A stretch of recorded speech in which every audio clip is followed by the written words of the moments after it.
थांब, स्क्रोल करू नकोस. कदाचित हा संदेश स्वामी आज तुलाच सांगत आहेत. आपण सगळे प्रार्थना करतो ना, रात्री उशीवर डोकं ठेवल्यावर मनातलं सगळं देवाला सांगतो आणि मनापासून अपेक्षा करतो की उद्या काहीतरी बदल होईल.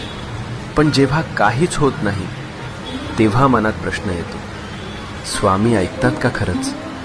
ऐक, स्वामी नेहमी उत्तर देतात. फक्त उत्तराची वेळ आणि भाषा आपल्याला लगेच कळत नाही. जेव्हा काही आपल्या भल्यासाठी असतं तेव्हा स्वामी हो म्हणतात. जेव्हा ते आपल्याला दुखवणार असतं तेव्हा स्वामी नाही म्हणतात. आणि जेव्हा आपल्याला अजून थोडं मजबूत व्हायचं असतं तेव्हा स्वामी शांतपणे म्हणतात, थांब, योग्य वेळी देतो. म्हणून हार मानू नको. तुझ्या प्रार्थनेचं उत्तर येतंय. फक्त थोडा विश्वास, थोडा धीर, मनात शांतपणे